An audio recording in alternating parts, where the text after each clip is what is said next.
La mort dans les différentes religions. Le christianisme. Pour les chrétiens, la mort est une naissance, un passage vers la vie avec Dieu. Ainsi, la mort ne peut être conçue comme une fin, mais comme une étape. Une vie pleine, plénière, vécue dans l'amour inconditionnel de Dieu. Le croyant est en attente de la résurrection. Les chrétiens accordent aussi beaucoup d'importance au corps et même à la chair. Le mot sarx en grec, utilisé dans le symbole des apôtres, renvoie à la chair elle-même dans ses aspects les plus organiques. Je crois en la résurrection de la chair. C'est donc en un corps spirituel, transfiguré, que les chrétiens croient. Ce corps est saint comme la personne elle-même. C'est d'ailleurs pour cette raison que la vocation chrétienne est de se soucier de ceux qui souffrent dans leur corps et dans leur chair, dans leur psychisme et leur spiritualité. Au dualisme corps et âme, nous préférons parler quant à nous de l'être humain comme une totalité somatique, psychique et spirituelle. Si ces trois éléments peuvent être distingués, ils ne peuvent en aucun cas être séparés. Le corps est donc engagé dès le début dans une aventure pour ce temps, mais aussi pour l'immortalité. Cette aventure est unique, contrairement par exemple aux bouddhistes qui croient quant à eux, on le sait, en la réincarnation. Autre considération, l'idée maîtresse de l'Ancien Testament est qu'on ne peut pas voir Dieu sans mourir. L'homme, par-delà la mort, aurait dès lors besoin d'être purifié. C'est le sens même du purgatoire, qui n'est pas un temps, ni même un lieu, mais un état où l'amour de Dieu consume totalement l'homme de toutes ses imperfections.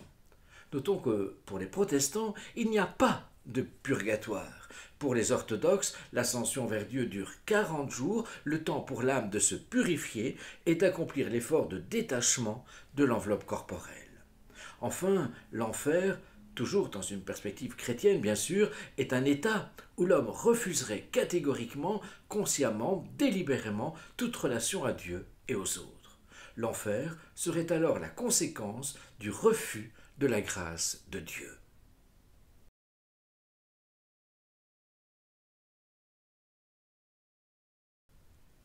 L'islam maintenant.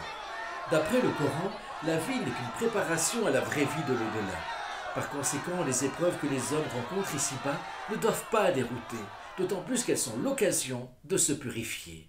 Le prophète Muhammad a en effet énoncé qu'à la manière du feu qui purifie le métal précieux, la maladie que subit le musulman le prépare à être gracié et exempt de tout péché. La maladie est donc une épreuve donnée par Dieu qui teste entre guillemets, le croyant désire le faire réfléchir, se repentir, évoluer, penser aux autres.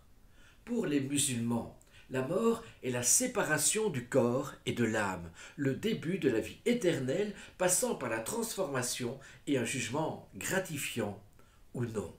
Elle symbolise le passage si les rites ont été accomplis. Enfin, le paradis est un lieu de délices où chacun occupe une place suivant ses mérites. On y entre que grâce à la miséricorde divine. L'enfer est le lot de ceux qui ont commis des fautes impardonnables. Dans l'islam, la perte d'un enfant est considérée comme l'une des épreuves les plus pénibles à surmonter. La littérature à ce sujet met en exergue la vertu de la patience, qui constitue la meilleure arme dont les musulmans puissent disposer face à cette expérience douloureuse. Fataliste, accordant beaucoup d'importance au destin, les musulmans doivent se rappeler que la perte d'un enfant fait partie de la volonté divine et que cette volonté dépasse tout entendement humain. Des hadiths, communications orales de Mahomet ou Mohammed et des invocations ainsi que la présence de l'entourage peuvent aider les musulmans à accepter cette épreuve. La laïcité enfin.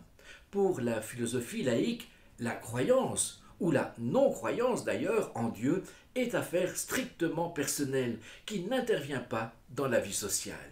Sa morale est essentiellement humaniste, l'homme fondant son comportement sur sa conscience et sa responsabilité à l'égard de lui-même, mais aussi à l'égard d'autrui. La libre pensée et le libre examen engendrent une diversité de croyances et d'attitudes devant la maladie et la mort. Par conséquent, il n'y aura pas de règles précises de comportement liées à la mort. pour les laïcs athées. Je précise parce que cette palette, comme je viens de le dire, ne se réduit pas aux seuls athées. Pour les laïcs athées, disais-je, la mort est considérée comme la fin de l'existence. Pas de croyance en une âme immortelle, ni même en l'au-delà.